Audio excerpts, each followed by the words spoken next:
A Monroe County jury found Marcella Chenister guilty on all 9 charges, including 2 counts of second-degree murder. She crashed into a birthday party in Monroe County, killing 2 children, injuring several others. Our team has been in the courtroom all week, bringing you the latest updates. Andre Norrells joins us now, more with this. Andre, this is a really quick decision by the jury today. Yeah, Dan and Kaylee, only took 2 hours for the jury to come up with their verdict. This comes after 4 days of hearing testimony from the prosecution and defense.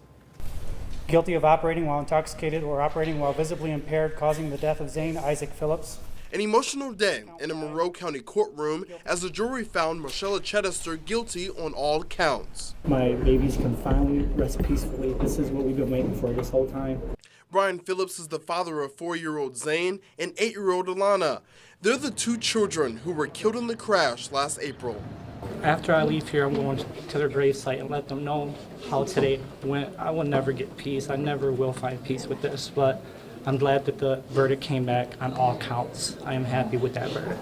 Dozens of witnesses testified over the 4-day trial. It was said in court her blood alcohol content level was more than twice the legal limit. Throughout this week, the defense wanted to show that she only had 1 glass of wine that day at a restaurant. They say medication that she was taking could have made the alcohol effects worse, but the prosecution showed new evidence on the final day of trial. First, admitting a receipt of several bottles of wine being purchased and calling the person who sold those bottles to the stand. Do you remember my client coming in that day? Yes, I do. Then, a small bottle of Chardonnay was admitted into evidence. And that was located in defendant's vehicle? Yes, in the center console. And several home surveillance video clips that were seized during a search warrant were shown in the courtroom. In some of the clips, you can see Chenister walking out of the kitchen with what looks to be a glass of wine, back in the kitchen with the empty glass, and leaving the kitchen again. I haven't seen that video at all. I've seen her in the house walking and seeing how she was still staggering. It was haunting to see my kids were still alive at that point. That if she would have just stopped, my kids would still be alive.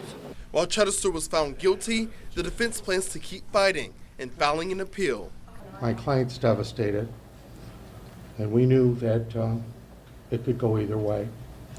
And we'll forge ahead. Now, Chenister is facing 2 life sentences, 2 15-year sentences, and 5 5-year sentences. She'll learn exactly how long she'll be behind bars on May 15th. Reporting in the newsroom, Andre Norrells, WTOL 11.